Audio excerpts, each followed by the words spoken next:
What's up?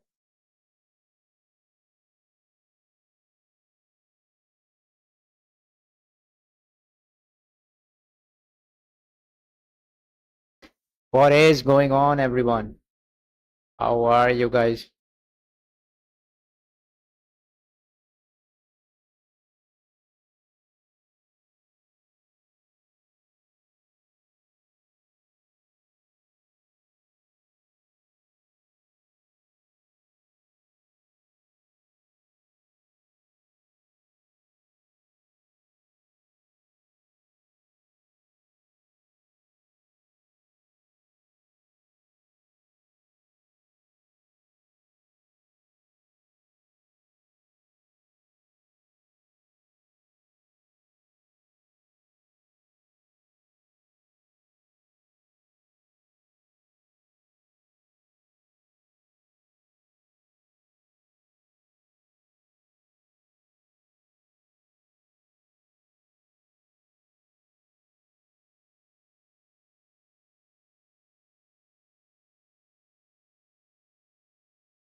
Oh, we're live. Okay, we just start with the topic.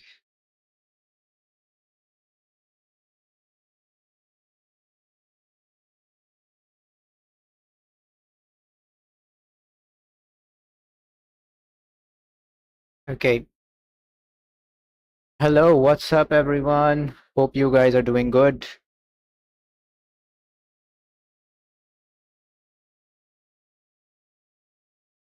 There has to be some problem. I'm getting my own echo. Okay, yeah. What's up, everyone? Hope you guys are good. So, we're going to be starting a series of building an MQTT broker. So I had the idea for a very long time. I wanted to build something like this. I wanted to go maybe a little bit more into the technology, how it works. I already have an application which uses MQTT, and I also wanted to, performance test. It's a Node.js based application. I know, not a proud thing to have, but it is what it is. So I just had to do a couple of optimizations in that also. So I thought, why not just build our own MQTT broker? Just a minute. I just lower a little bit of the music. Yeah. So the software architecture, or you can say the maybe not exactly a software architecture, but how I've laid out the whole application is we can consider something like this. And if you can see, we have a couple of layers with us. The first layer is generally our server and the listener. I hope you can see that in yes, visible to everyone. The first layer is going to be our server and listener, which is going to have the any kind of maybe a TCP server and a TCP server which is going to be listening for connections, listening for any kind of messages that are being received on the server, any kind of events or any sort of that. You get the idea. And then we will have kind of, once we have the events there, we need to parse some form of packets on our server, which is going to require a little bit of more technicality, and how exactly packets work. We'll have to go into a little bit into that. And once the packet parser is done, we're going to move towards the protocol specs of MQTT, how it's laid out, how they basically handle different forms of packet, different forms of you can say connections being made, and how they manage the states and all of that. So these are going to be I just laid it out. I want to have these separate as these three as separate different modules for myself, and I will try to do this. I will try to make them as a separate library or some sort of like something like that, maybe some kind of different separate you can say as a black box, so they can be tested as a black box also. For example, I would try my best to maybe make my server as a utility tool, and so that I can test it as a black box later on also and use it in my other projects also. And we will try to do that. And same goes for the packet parser and the MQTT protocol specs. I think both of these things are going to be tightly coupled with each other, because the packet parsing, it generally depends on what kind of protocol you want on top of your TCP server. So if you're working with an HTTP protocol, then obviously the specs for the protocol, the way you're parsing the packets is going to change. It's going to be different. Then you're going to be parsing in text-based form, but for MQTT, it's different. You totally work with bytes and with binary data, and then you need to convert that into binary and just to into hex and all of that.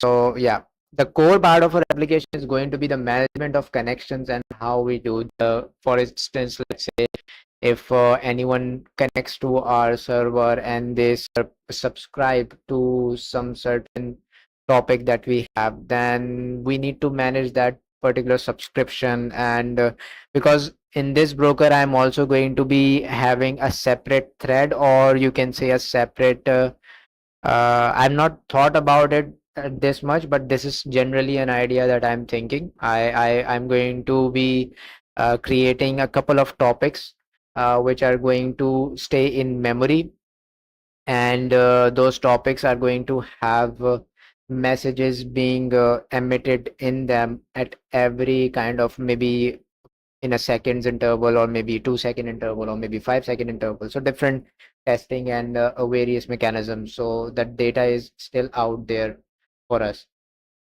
So yeah, so I'll consider that part as the core of our application, as the core of our software that we're trying to build. Maybe it will change, I'm not sure. I just had these things in mind, so I laid it out in a diagram, so it's better for me to take the things moving forward. So let's not bore ourselves to death with these kind of diagrams, and let's just start working on the project itself. So just a minute. Uh, yeah,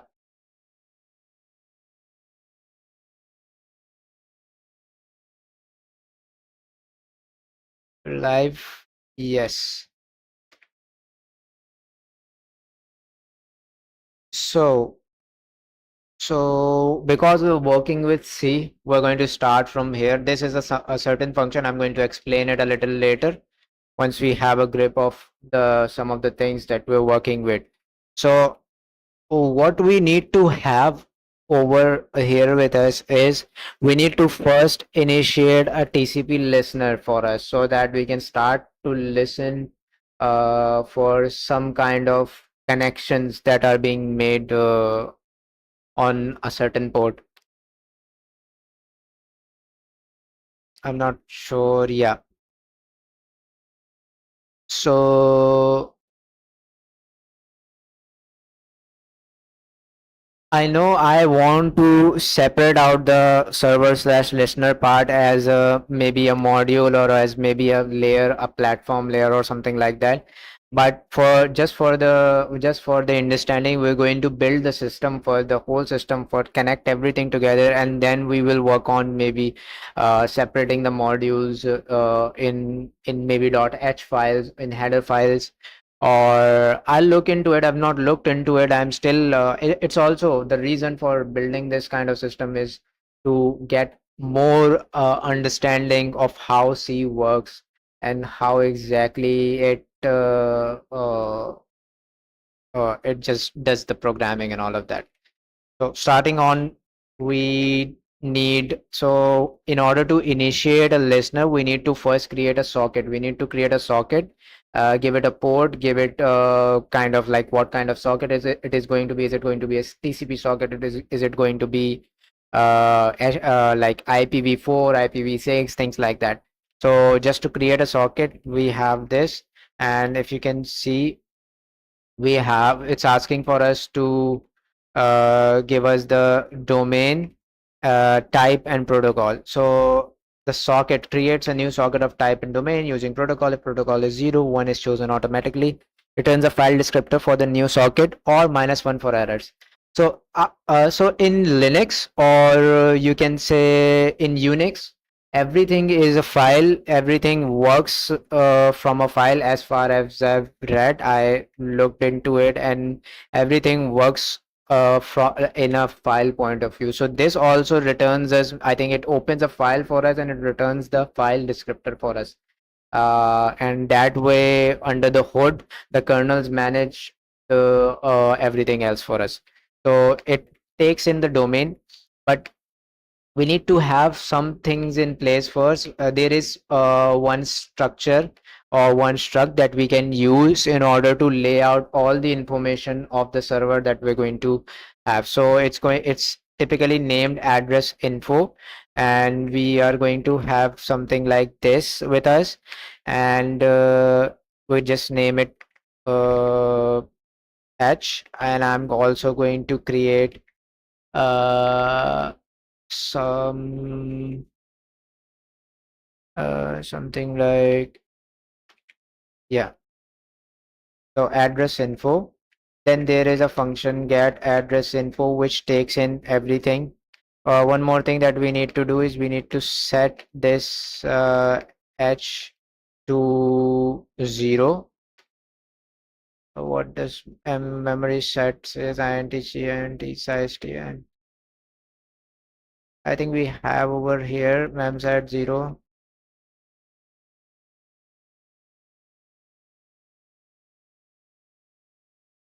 I don't need hints. I need h size of h. Okay.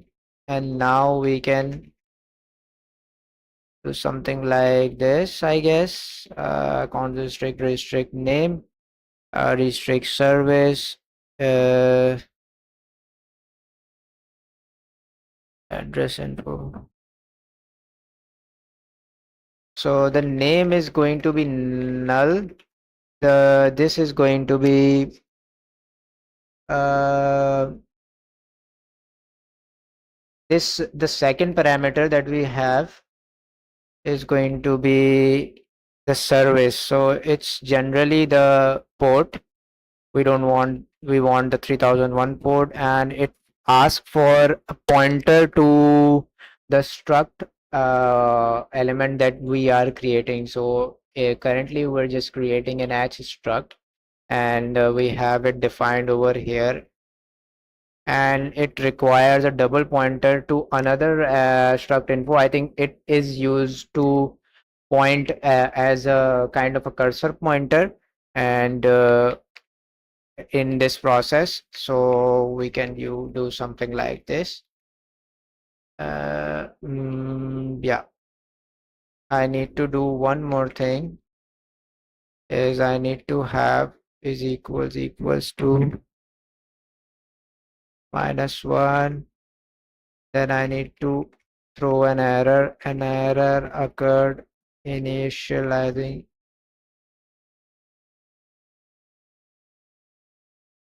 Okay,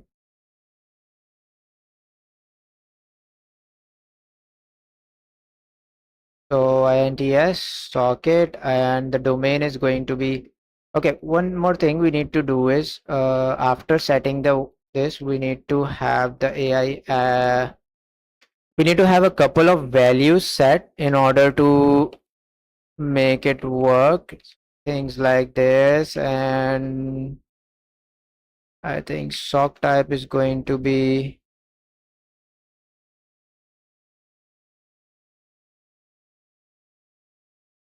AI passive, not this. AI, I wanted to work with everything. I think we have family. Sorry. The sock stream is basically TCP.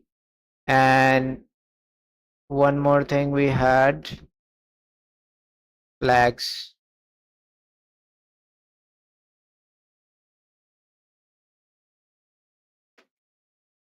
and family.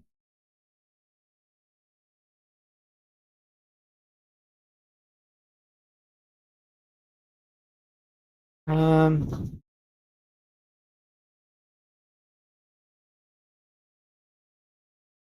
so for socket, we can have,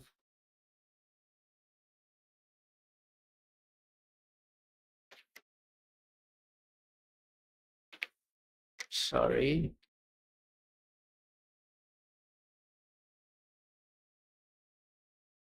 mesh.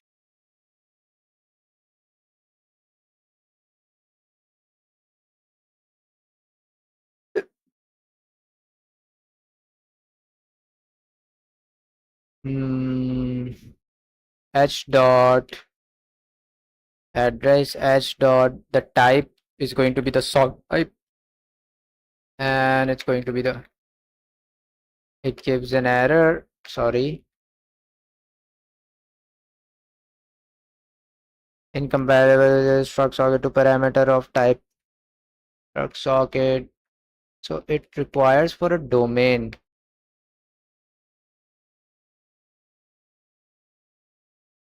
Maybe this is going to work.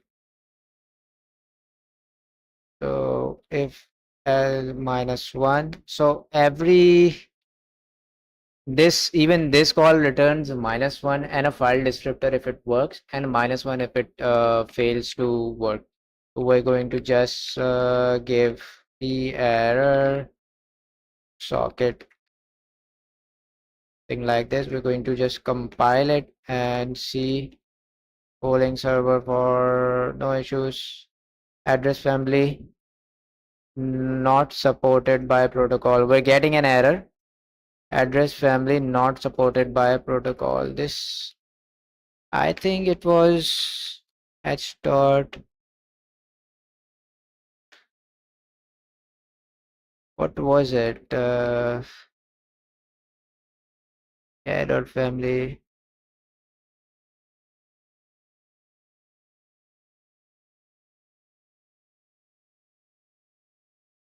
Okay. So it takes in what kind of it is, what kind of connection it is. Is it an IPv4 and IPv6 connection? Because AI family AFNet is something which tells it that we're going to use both kind of connections, either IPv4 or IPv6 or IPv4. Then we have something for us. Uh, what I think we need to initialize, bind the port, then listen, and then accept any connections. Right. Right. Okay. Uh,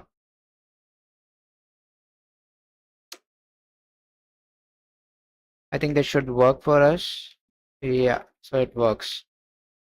INT is equals to bind, and bind takes in the file descriptor, which we get from the socket file descriptor, and it's going to have socket address, which is going to be sock AI address, and sock len t len h dot sock uh, mm, right, and then b minus one, b error. mm, we're going to see no errors, and then we have a listener is going to have the descriptor. The descriptor is going to be s. So the second argument in listener is generally it's basically when, it's basically the number of connections that we need at a certain time. So prepare to accept connections, and connections requests will be queued after further requests are refused. returns 0 on success, -1 for errors. So S, and I need a maximum of 5 connections in the queue, not more than that. For now, we're going to have a listener. So invalid argument, it says invalid argument. Oh, where is it?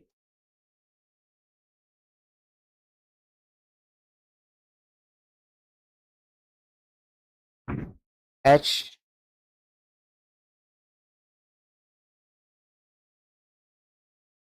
Give the socket FD the local address which is length bytes long, sock length P length,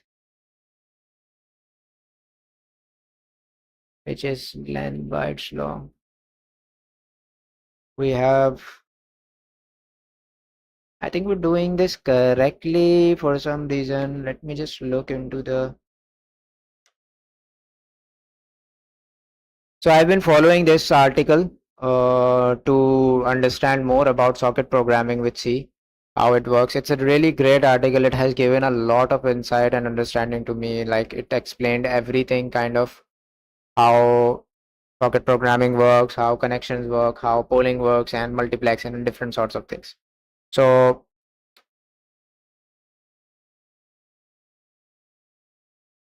the address length, close socket FD is fine, I think.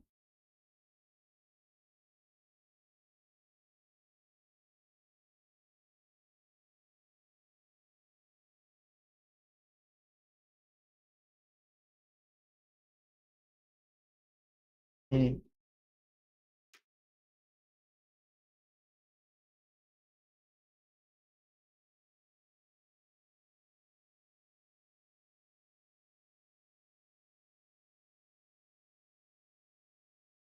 Okay, I think we need to give it the double pointer that we're using and assign from there. This one.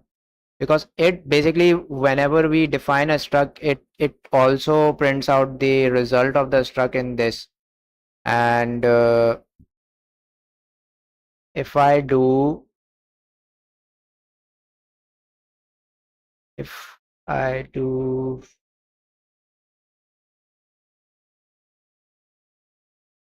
p dot AI family, p dot stock type, p dot, what's the last?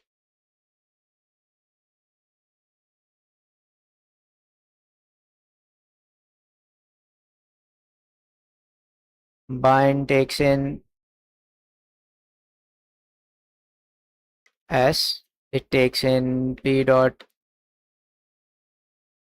address, p dot address len. We're good to go.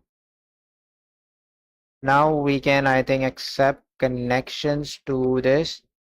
The FD is going to be similar. One more thing I need to do is just see what accept does for me.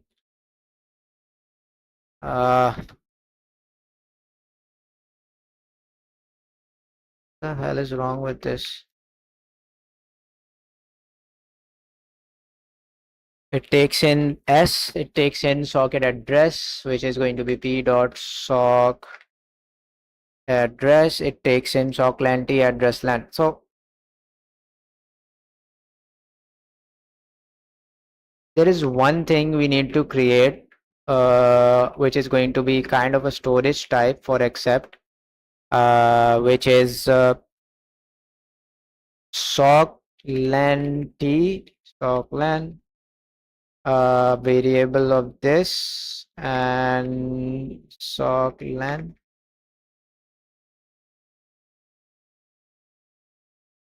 Income.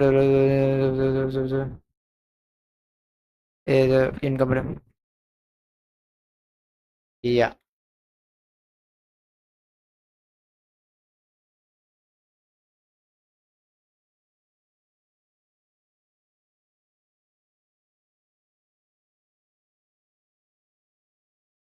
I think this is fine for us.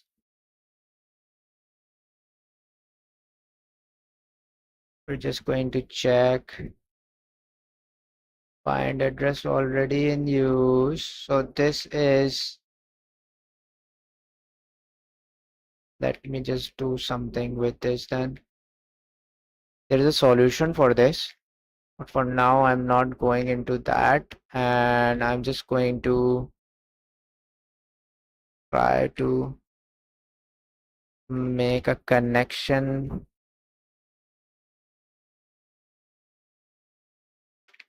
Okay, so something happened. It it basically was blocking in this. When a connection came, it went to the next call, which is this one, which is fine for us because we can maybe send out a message whenever there is a new connection. I can do something like this. What does send need? I need to see. Send needs a file descriptor. The file descriptor. So accept also returns as a file descriptor because it's accepting a connection and it returns the file descriptor of that particular connection that is been accepted. So we need, in order to send a message or any kind of update to the connection that was connected to us, we need to use the exact file descriptor that we are getting from the accept. So it's going to be A, and the send is also going to have a buff. I'm just going to give it here. Hey there, thanks for connecting. And it's going to also require, I'm just going to see, I'm going to give 0. If s minus 1, I'm going to just throw an error, sending message. And yeah, I can do this, Em. I can just try to see if this compiles. This compiles without any issues. Hey there, thanks for connecting. Huh? Okay. Although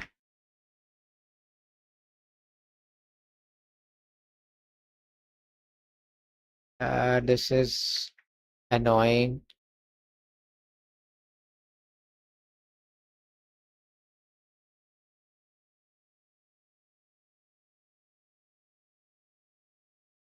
Connection refused. Okay.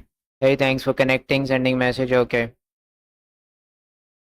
Okay, there has been an error also for us. So, but it sent a message to the connection also. But there is some error, and we're going to look into that because we're not exactly following this approach. Because what happens is if I try to, I can do one thing more, like I can just maybe create a infinite loop for us, and this way I can have, sorry,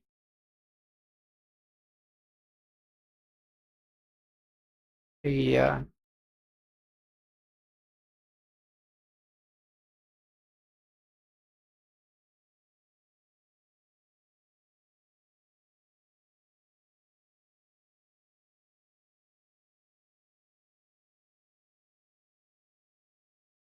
So we have the connection. Okay.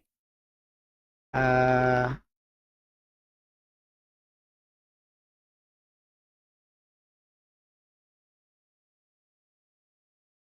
Connection arrived.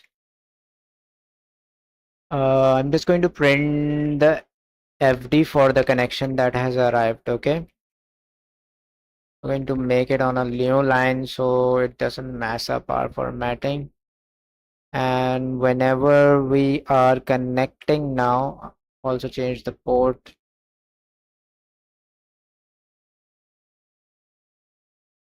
at the same time so we know. stocat connection has arrived. So one connection has arrived, and we're just going to try if another connection can be made to. Yeah, so we can have a couple of connections with us also. So this is working. Yeah, okay.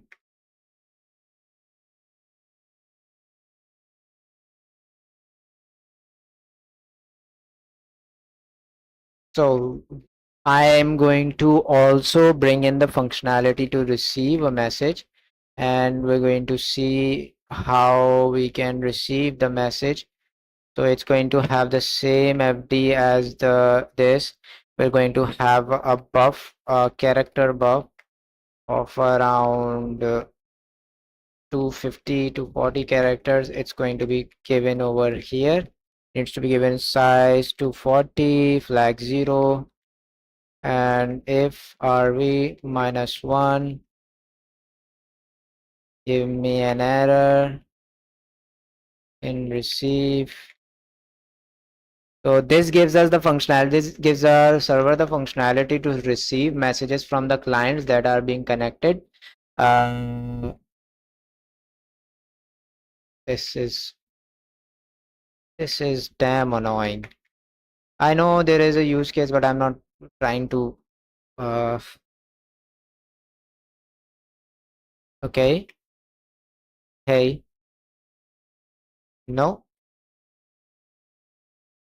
Uh,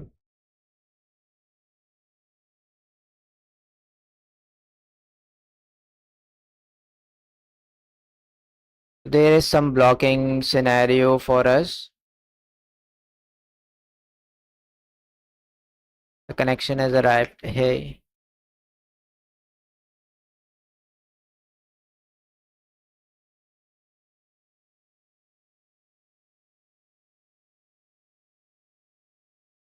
Um,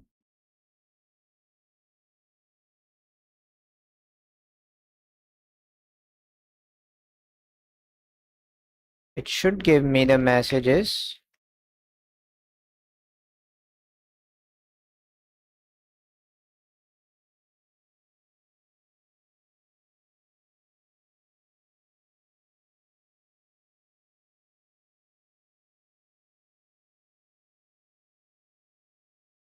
Now, for some reason, it's completely blocked. I think because our queue is full, and I'm just going to stop it.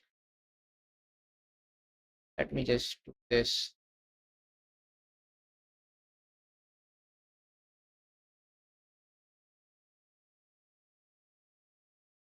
So I have this function already created with us. What this function does, it just initializes hints struct for us of address info.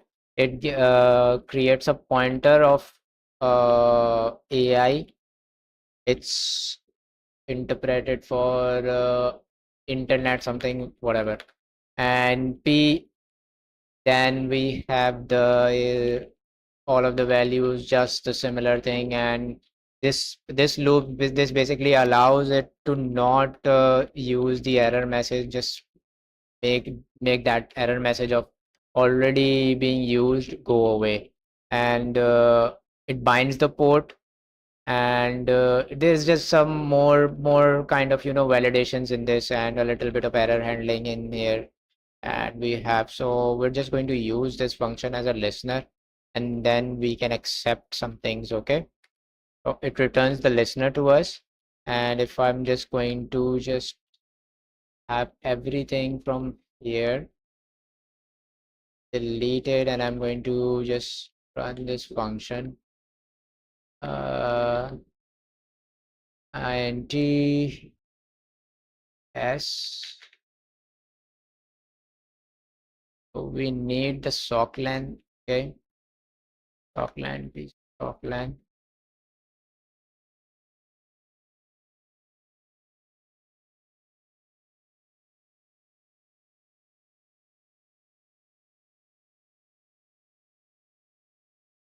Um, so the problem is over here is that if we do this, we cannot accept a connection like this. We need to give it the address also.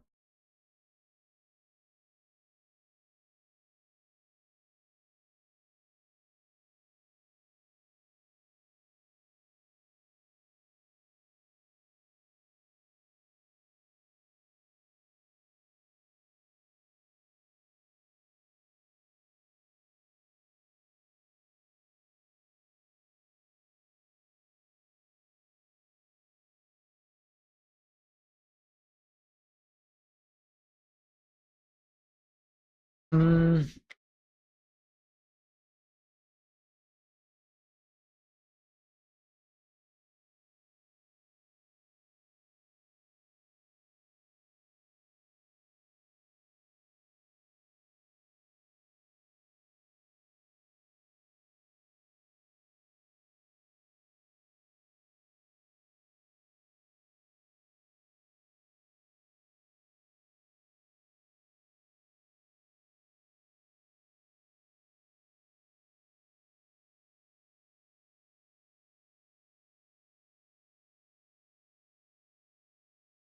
There is one thing more we can do, which is add this socket storage. Uh,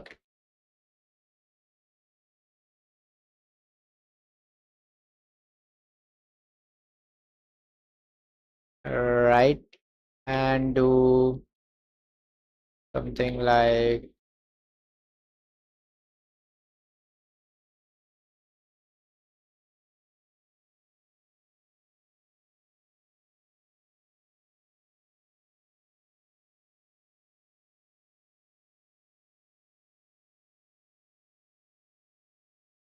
this will allow us to use this socket address storage struct and basically accept takes in a socket address type and their address. So it just stores the address in this particular variable of their address.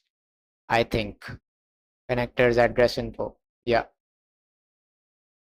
We're not mapping it anywhere else. We're just giving it in the accept function so that it can use this. Yeah. So now if we just do this, it's going to work for us. What was the, I think it was 3001. And hey, so message still doesn't work. Connections work. I'm able to connect from two different clients. If I'm trying to send a message, connection arrived, it should block at receive. For some reason it's not blocking at receive.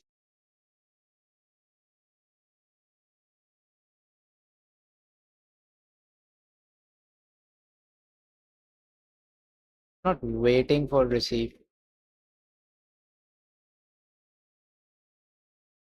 I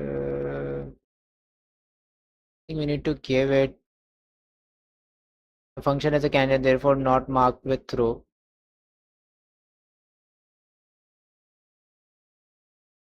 We do this. I think this is going to block the connection for us. Temporarily unavailable. No.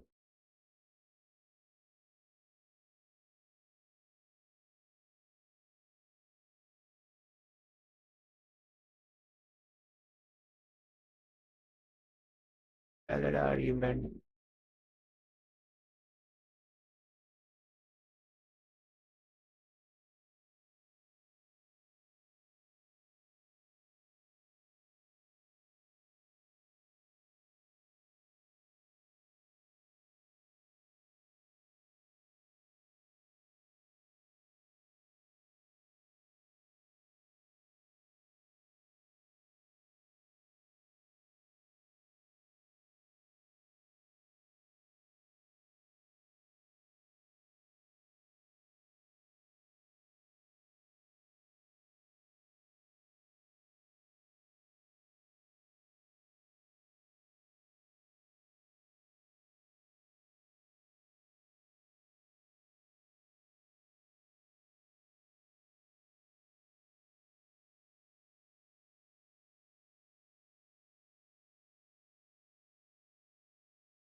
Okay,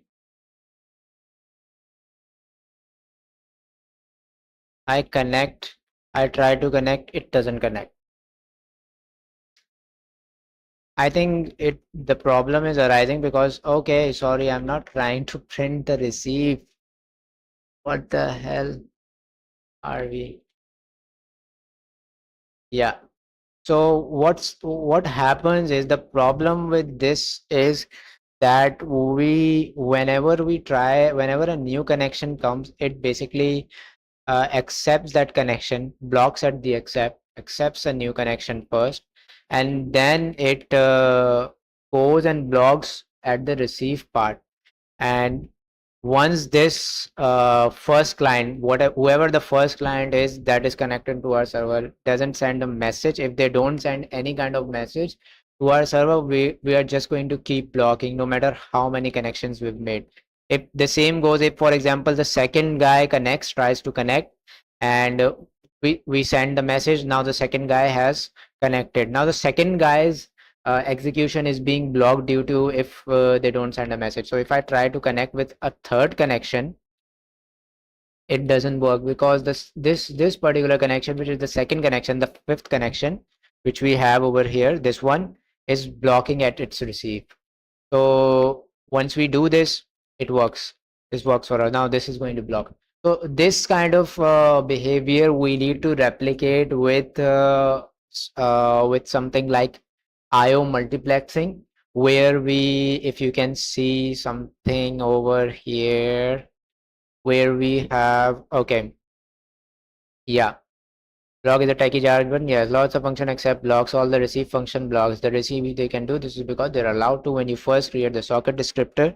With socket, the kernel sets it to blocking. Yes, the kernel itself sets it to blocking. We can do something with the f functal or fcntl, whatever you may call. I'm not very much familiar with these terms because I am still very new to C. So just forgive me if I if I do some crime to any of these calls and everything. So when you first create the socket descriptor with socket, the kernel sets it to block him. You have to make a call to fcntl. Okay, so it tells it to make it a non-blocking functional non-blocking scenario. Polls the socket for him. If you try to read from a non-blocking and there is no data, it's not allowed to. It will return. Which do you check for this one? Doesn't actually which your system. So portability, check them. Is a bad idea. If you put it in a busy wait looking for data on the, you'll suck CPU time like it was going out of style. Okay. So for this particular scenario, we have polling, which is a synchronous IO multiplexing. It basically works synchronously, but what happens is it's a call. Let's just implement it first. So we have a better idea of how it works. We need to create an array of, I think, uh, we'll have to create an array.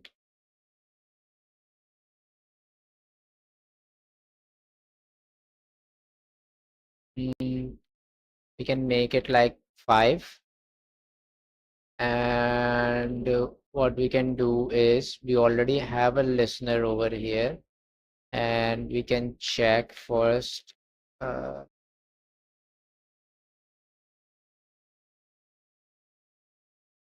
Poll FDs. It's going to take it basically takes in an array of poll FDs, sorry, and it takes in the number of FDs.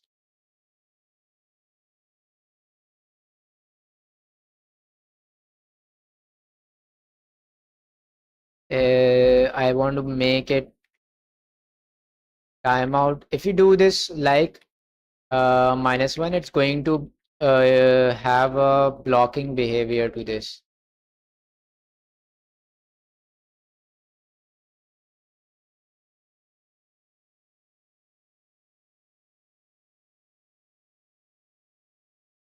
Sorry.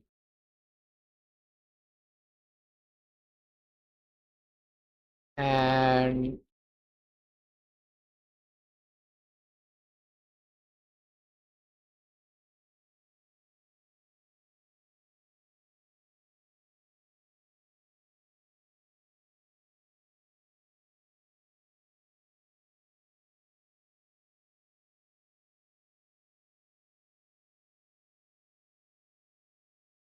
block, right?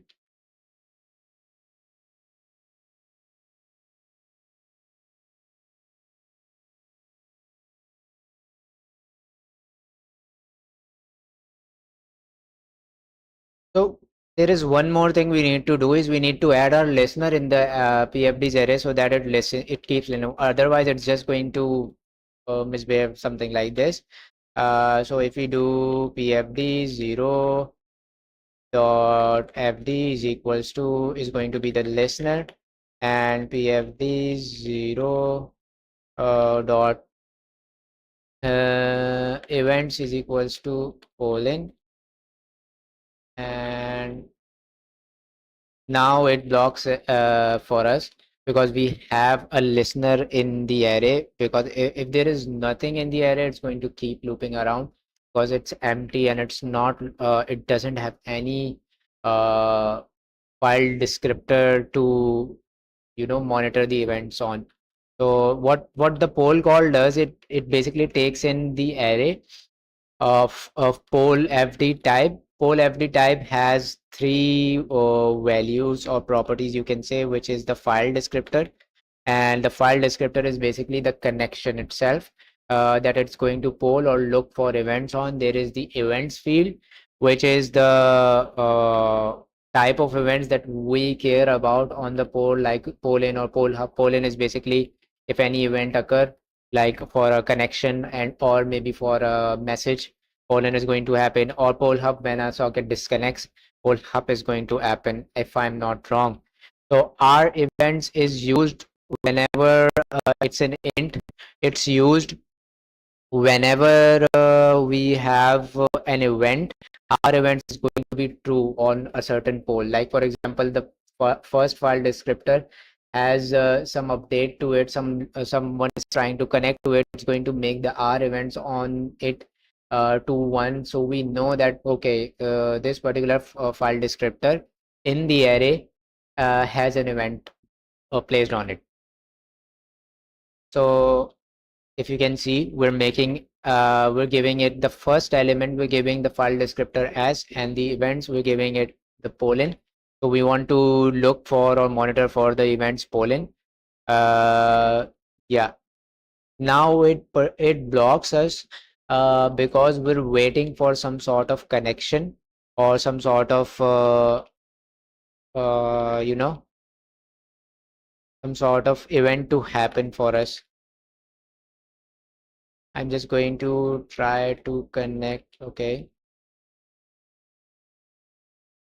sorry. Moving to the next connection arrived. Okay.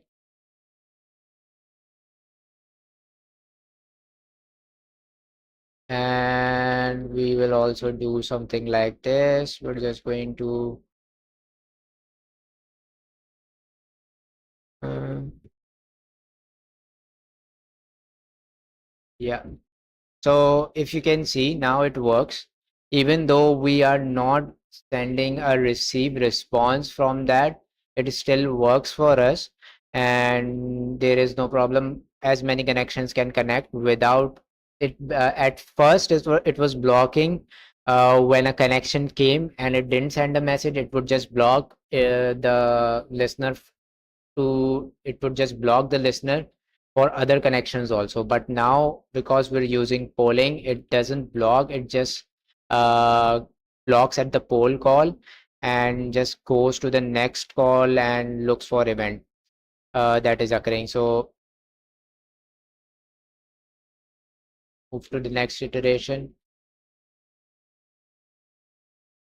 There is more things. We're not technically receiving the messages correctly in this current implementation. We need to make it more so that we receive the connections. Currently, what's only happening is that we're going to the accept part, and we're just uh,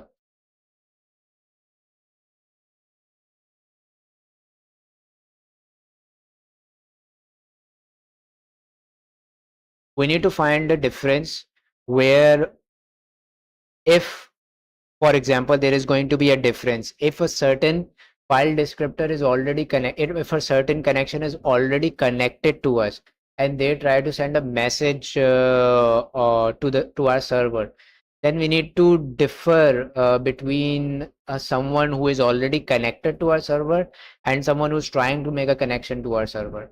Currently, what's happening is that we're taking everything for a new connection and not for not handling the messages that are being sent from connected clients that are already connected clients.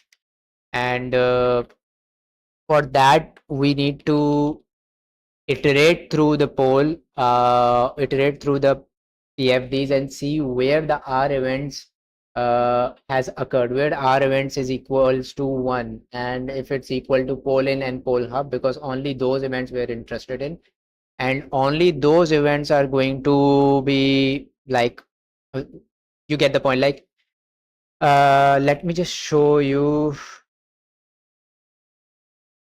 like, mm, mm, mm. we're going to loop through the file descriptors, loop through the PFDs array. We're going to see which file descriptor has an event, and is if that file descriptor is equal to our listener, that means an event has occurred on our listener.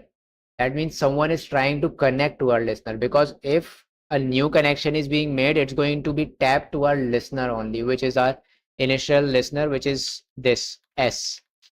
So if not, then that means that is just another connected client that is trying to send a message to it. Does that make sense? I'm not sure if that does or not.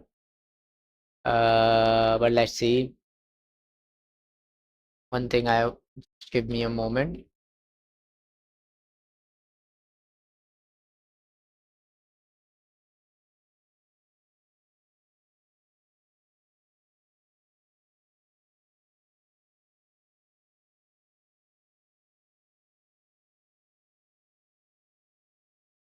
Just going to see one thing.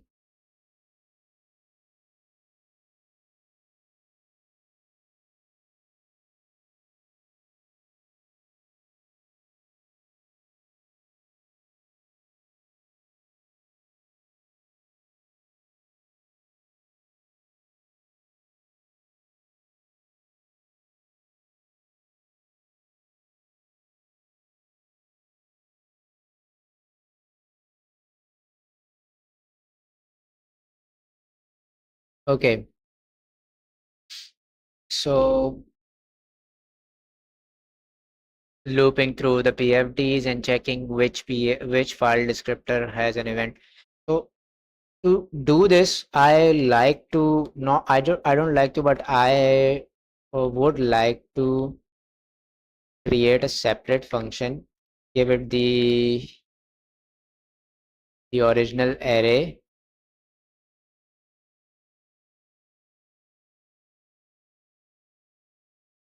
and I would like to I is equals to 0, I less than. I am also going to give it the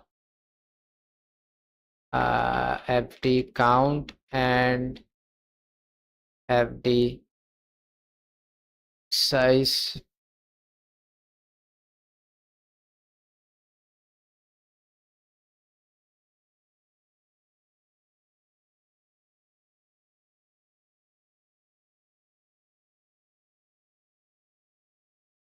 So if you can see, I already had these two things.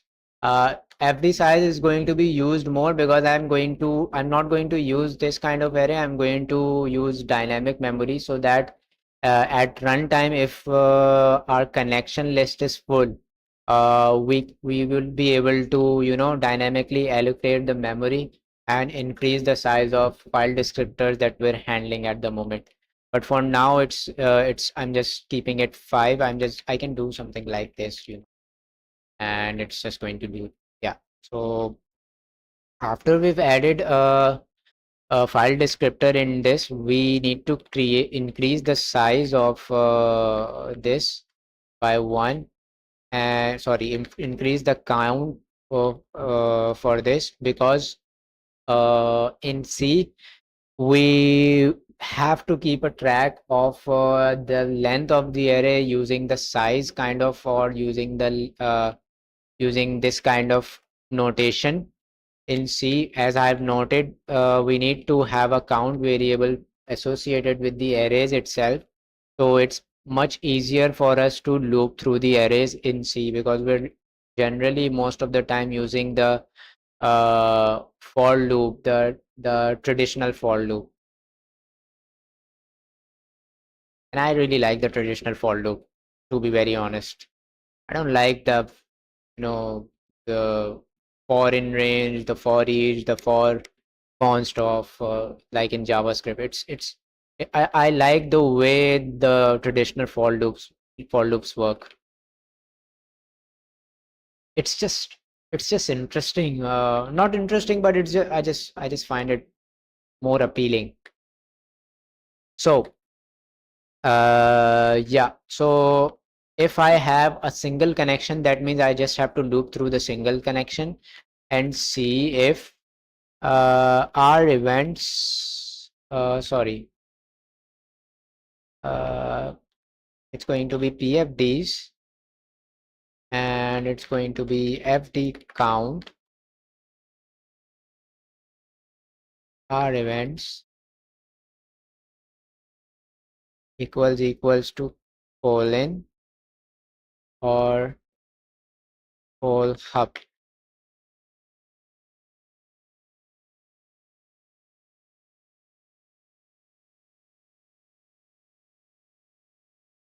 Uh,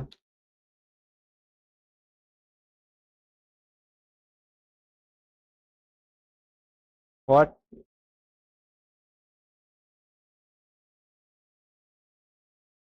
Let's just make a polling. Do I want to do this, or do I need to dereference it or not? Indirection requires pointer invalid.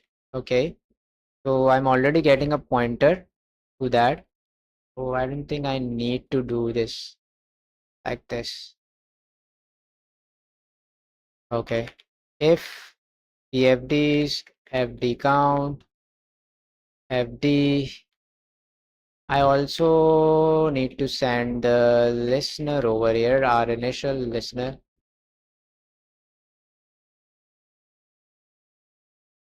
If this is the case, then we need to accept a connection. If this is not the case, then we need to handle the message being received from the client, right? So we're just going to do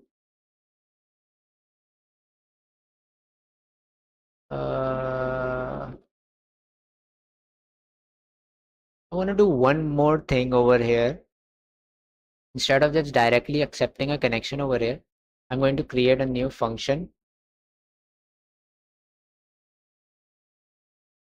accept connection. Okay, going to have the FD. It's going to have struct for FD, which is going to be the PFDs array.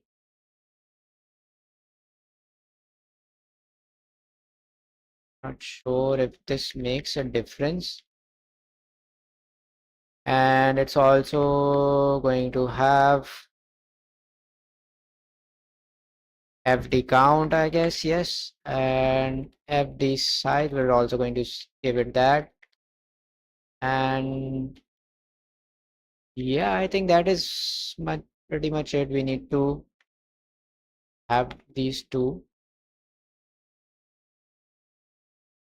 over here, and we need to have this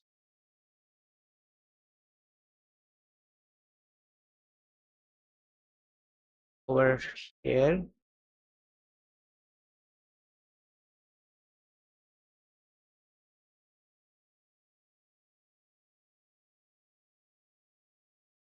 With the file descriptor,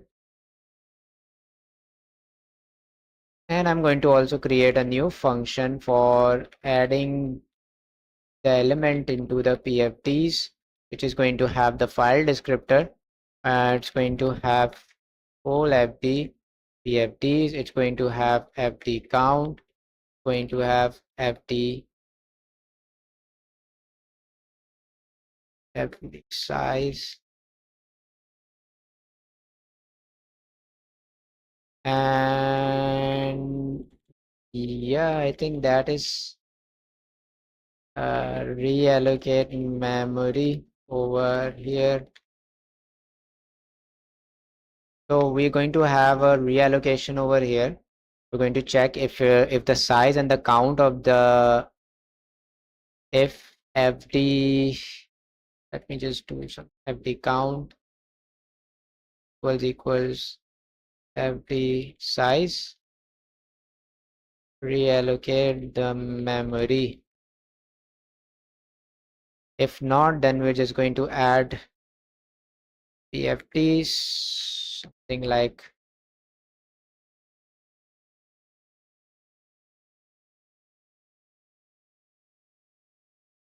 FD count, going to be FD. We're going to do FD count, which is equals to 0.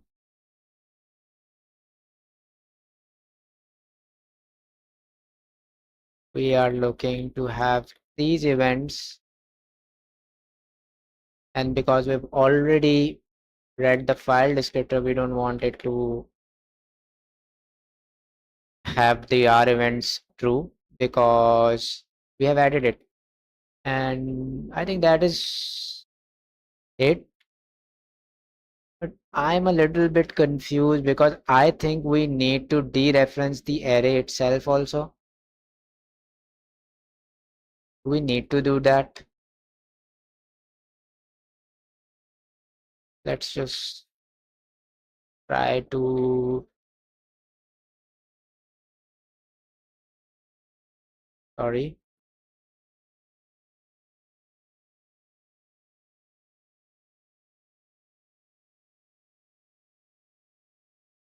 Hmm.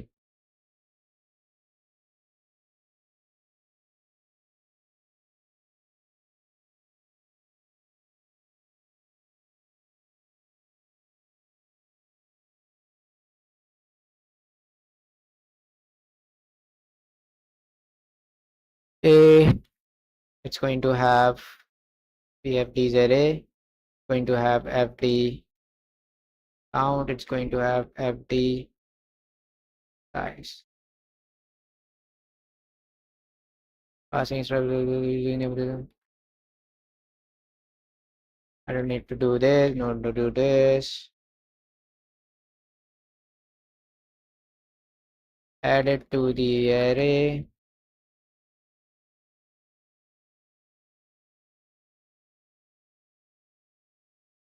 Let's see, cool.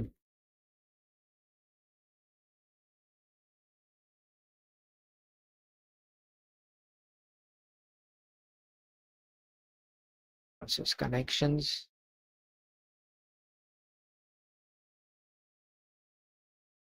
And the last one was the listener itself. To give the, sorry, to give the address over here because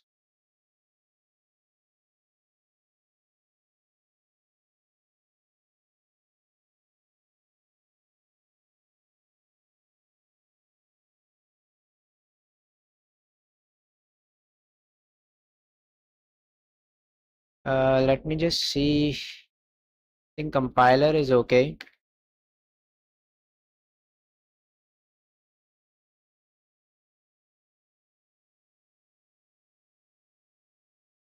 Hmm. When it does this, that means that there is some problem with PFD's array.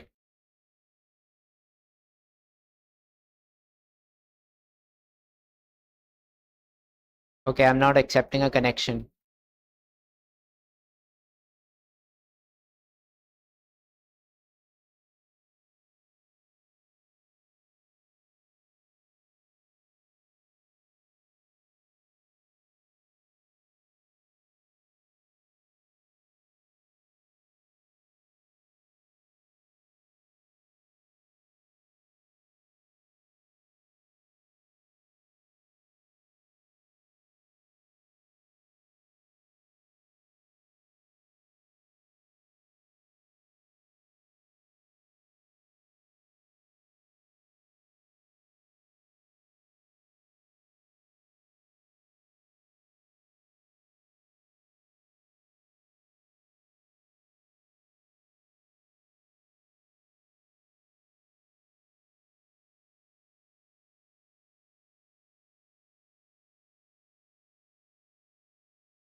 PFD's FD count.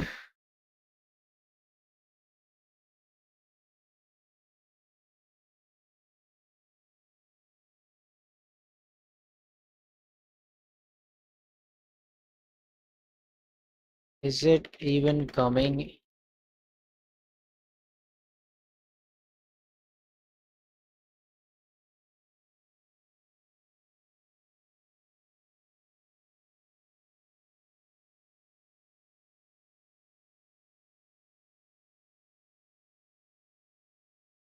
Hmm.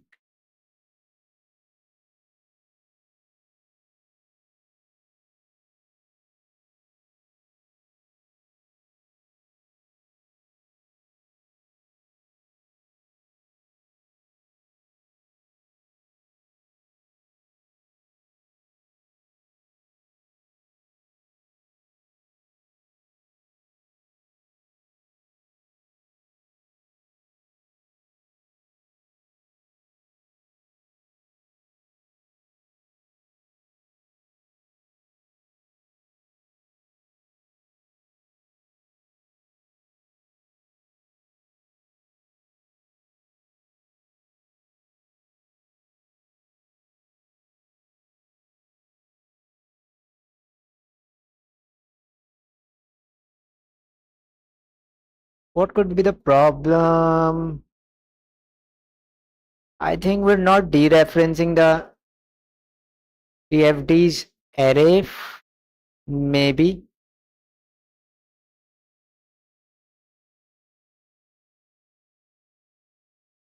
PFD's FD count dot R events.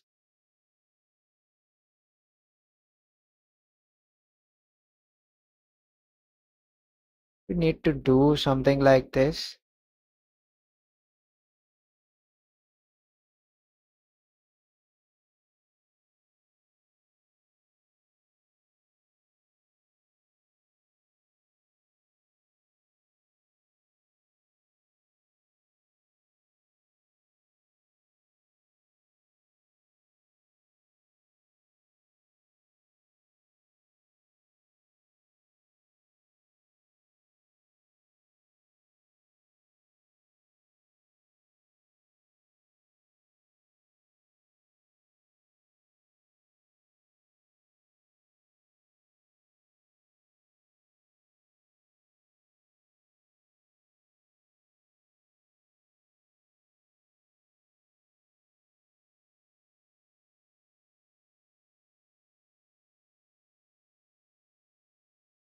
So it's not going inside this condition.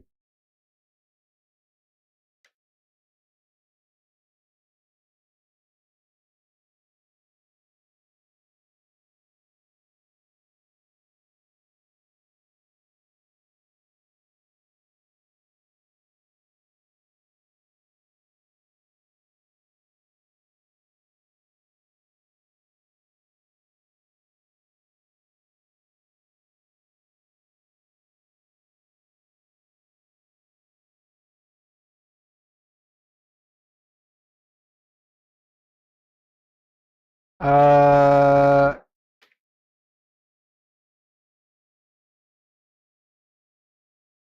if we were giving it the PFDs,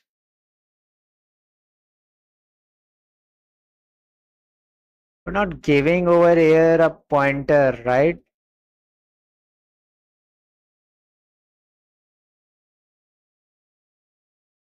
Maybe pointer to the first element.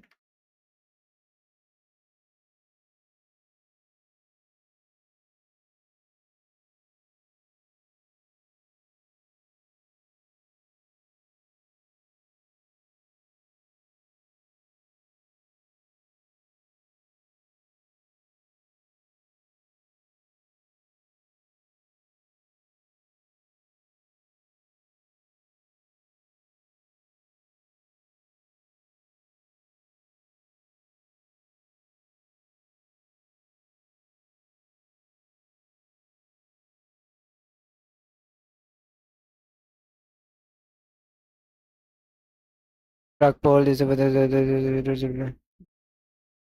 it takes.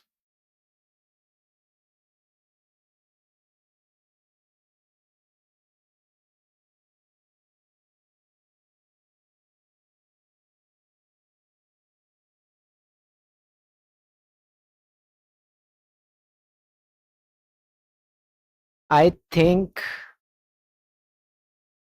the event is happening on the actual array itself, but over here we're giving not over here we're giving it the pointer to not the exact array. Let's try doing this, and going to be a double pointer, and I'm going to do something like, and let's see.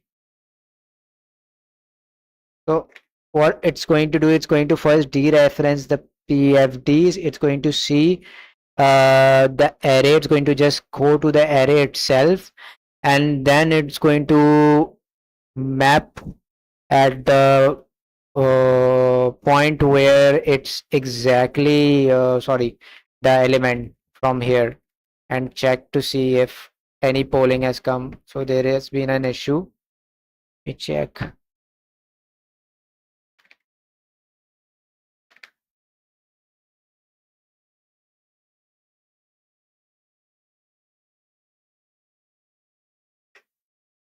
Okay.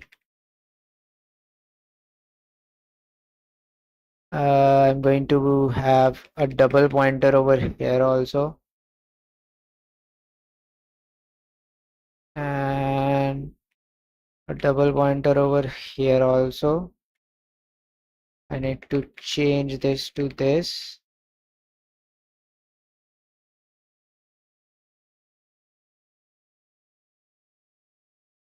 Do something like this. Not going to be like this. Let's compile it. Gives an error over here.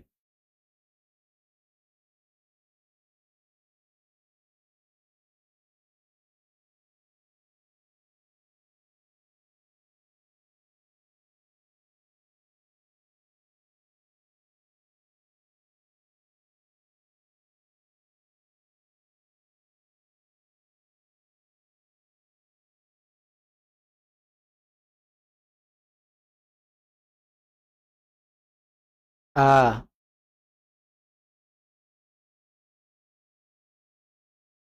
Okay.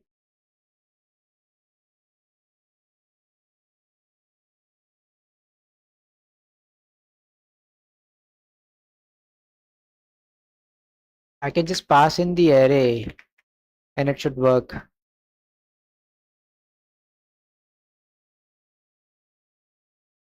Yeah, no need for a double pointer.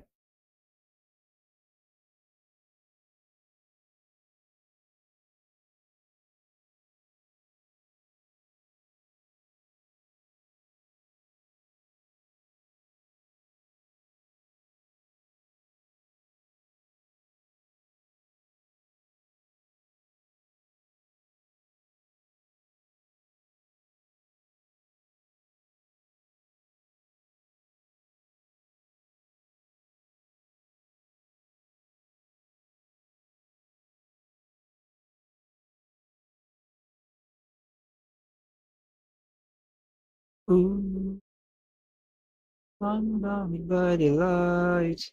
No one can see them till I feel your touch.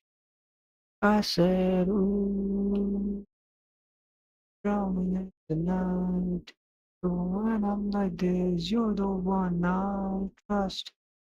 Eh,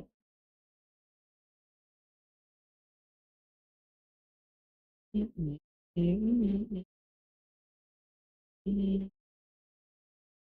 I will not know. I'll light up the sky. Oh, I need to glow, you know. Oh my God. It is. I can't.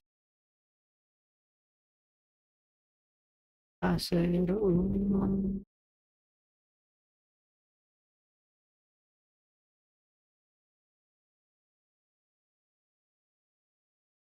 I said, ooh.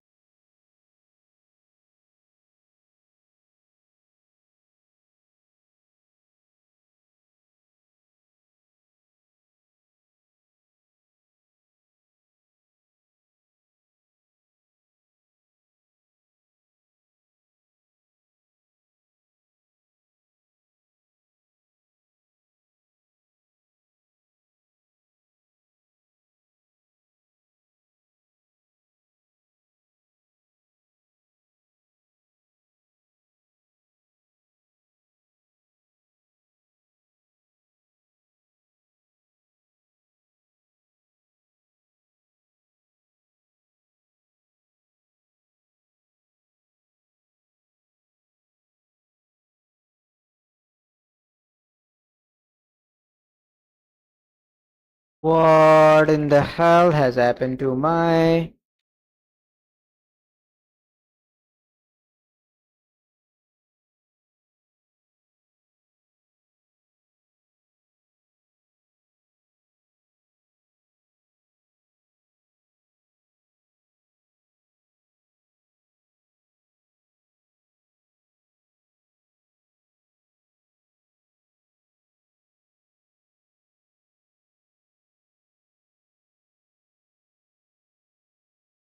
Uh,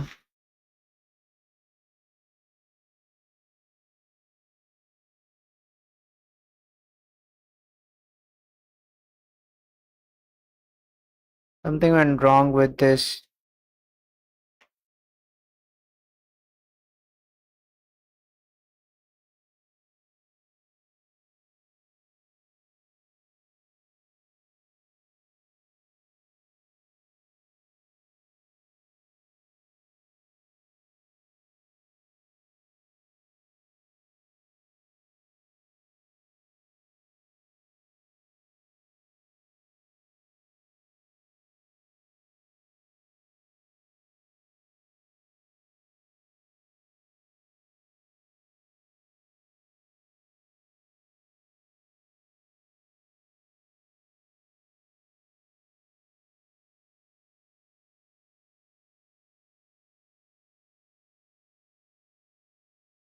Hmm.